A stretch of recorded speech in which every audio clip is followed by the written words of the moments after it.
Honestly, for one of the most prestigious universities in the state, UCLA had an impressive number of students who treated every weekend like a national holiday dedicated to intoxicating themselves. Every Thursday afternoon, the same conversations echoed through campus. Which frat was throwing? Who was bringing drinks? Who had kissed who last weekend? And who would almost certainly regret kissing someone else by Saturday morning? I listened as my friends enthusiastically planned my birthday without so much as asking what I wanted. So, Kazi announced, setting her phone on the table as if she were presenting a business proposal Monday night. Beach house, music, drinks, we are celebrating properly. I don't remember agreeing to any of that. You don't have to. It's your birthday, TT chimed in from across the table. We should make it a costume party, in June. Exactly. It'll be memorable. The conversation spiraled from there. A rented beach house somehow became a yacht. A yacht somehow became an after-party in West Hollywood. Somewhere in the middle of it all, I realized no one had actually asked how I wanted to spend my birthday. Maybe I just wasn't built for this kind of life. It wasn't that I looked down on parties. Most of my friends genuinely loved them, and I understood the appeal. But after a while, every story sounded the same. Someone drank too much. Someone confessed feelings they shouldn't have. Someone swore they would never touch alcohol again before showing up to another party the following weekend. I wanted something quieter. Something that didn't disappear with the sunrise. I grew up in Calabasas, which is about as close to humble beginnings as money can manage. My childhood was spent surfing at Malibu, eating ice cream, wandering shopping centers with money not earned, and making it home in time for dinner.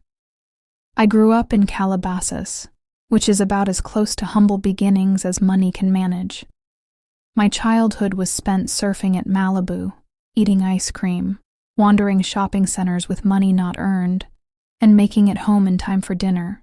Looking back, it sounds almost absurdly perfect. In some ways, it was. The only thing missing was my parents.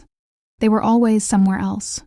Meetings, flights, fundraisers, vacations that somehow counted as work trips. If they were home, they were usually halfway through answering emails before they finished saying hello. I never blamed them for it. After enough years, their absence simply became another part of the house. Instead, I was raised by the people they hired. Our maid made sure I finished my homework. Chef Ariana made sure I actually ate while I was doing it. Out of everyone who passed through that house, Chef Ariana was my favorite. She had an uncanny ability to tell when something was wrong before I ever said a word. If I had a bad day at school, dinner would somehow become my favorite meal without me asking. If I couldn't sleep, I'd wander downstairs to find her pulling a cake from the oven because she'd already guessed I would show up eventually. Sometimes she brought her son Lucien to work. As an only child, that meant everything to me. Lucien and I spent years turning empty guest rooms into pirate ships, racing through hallways we definitely weren't supposed to run through, and inventing games simply because there wasn't anyone else around. One day she was there, humming quietly while she cooked breakfast, and the next she wasn't. Lucien and I grieved differently, but we grieved together. He had lost his mother. I had lost the woman who had spent more time raising me than my own parents ever had.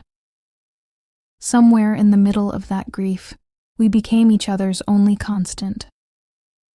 One rainy night, I found myself lying awake thinking about Ariana's cakes. Whenever I couldn't sleep, she'd bake something small just to keep me company. Looking back, I doubt it was ever about the dessert. I think she simply knew that loneliness is easier to carry when someone else is awake with. I missed that feeling more than I cared to admit. Without really thinking, I picked up my phone and sent Lucien a message. "Can you come over?" Before I could set my phone down, the storm rolled over the hills. My signal disappeared, the screen froze, and a few moments later the battery died altogether. I stared at the black display, realizing the message had never gone through. The house felt enormous. It always has been, large enough to house most of our staff, with long hallways that echoed even during the day. That night, though, every room seemed emptier than I remembered. Rain rattled against the windows, thunder rolled somewhere beyond the hills, and the silence settled over everything like another piece of furniture. Eventually, I gave up trying to sleep and opened my bedroom door. Lucian was standing on the other side. We nearly collided. For a second, we simply stared at each other. "Why are you here?" He looked past me into the hallway before answering. I couldn't stop thinking about her.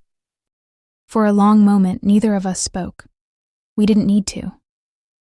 The quiet said enough. He reached for my hand almost absent-mindedly, and before I had the chance to overthink what I was doing, I kissed him. Neither of us said much. We just stood there in the hallway while rain hammered against the windows, and he hammered me against the wall. Maybe it was grief, loneliness. Maybe it was years of growing up side by side and pretending we hadn't become something more complicated somewhere along the way. Whatever the reason, one kiss became another, and by the time the storm finally passed, nothing between us felt quite the same. That was nearly a year ago. Since then, we've settled into a strange sort of in-between. Every now and then there's a look that lingers a little too long, a conversation that stretches well past midnight, or a joke that somehow becomes flirting before either of us notices. Neither of us has ever tried to define whatever this is. Some things are easier to live with when they don't have a name.